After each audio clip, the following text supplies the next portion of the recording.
In the beginning, there was only darkness. No time, no space, no sound. The universe was a blank canvas, silent and still. But in that silence, a thought emerged, a thought of love and purpose. God looked upon the emptiness and saw a place for wonder. He chose to create, to bring beauty from nothingness. Then God spoke, "Let there be light." Instantly, a brilliant light burst forth, shattering the endless night. This was the first dawn, a new beginning. God separated the light from the darkness, naming them day and night. The first rhythm of the universe began, a cycle of light and dark. This was the very first day, born from the Word of God. Even in the deepest darkness, a single word of hope can bring forth light. The universe's story had begun, promising that darkness would never have the final say. God saw the light, and it was good. The stage was set for creation to unfold. From nothing, there was now light, and with it, hope. The first day ended, but the story was just beginning. The promise of creation echoed through the new world. And so, the journey from darkness to light began. On the second day, God shaped the formless waters. He spoke, "Let there be a space to separate the waters." A vast dome appeared, dividing the waters above from those below. God called this space sky, a blue canopy over the world. Order emerged from chaos and the heavens were formed. On the third day, God gathered the waters below the sky. Dry land appeared, continents, islands, mountains, and valleys. God named the dry ground land, and the gathered waters seas.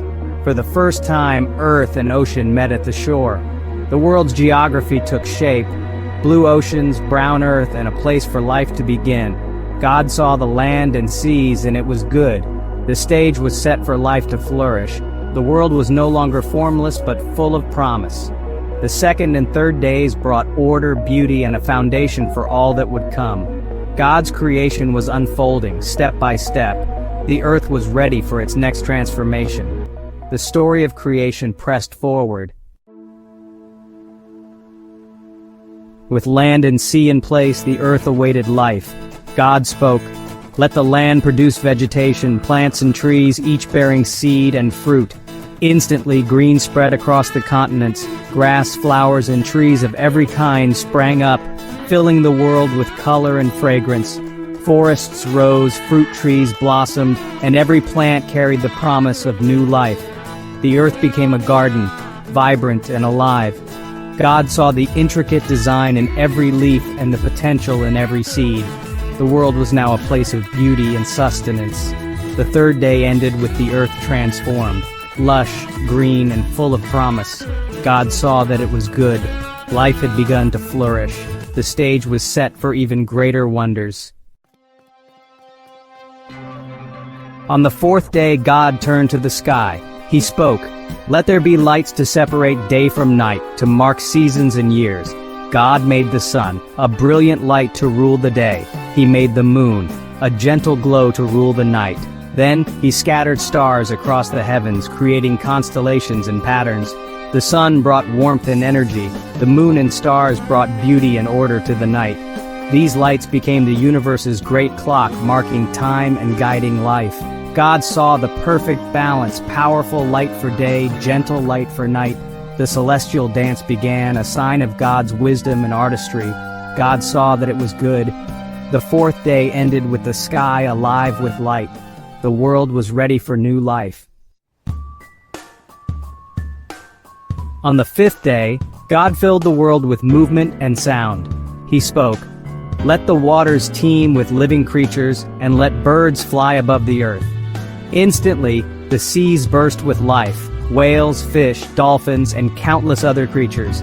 The oceans became a living world, vibrant and diverse. At the same time, birds soared through the sky, eagles, sparrows, parrots, each adding color and song. The air was filled with birdsong, the sea with the dance of life. God blessed them, telling them to multiply and fill the earth. The world was now alive with sound, movement, and joy. God saw that it was good. The fifth day ended, and the earth was teeming with life.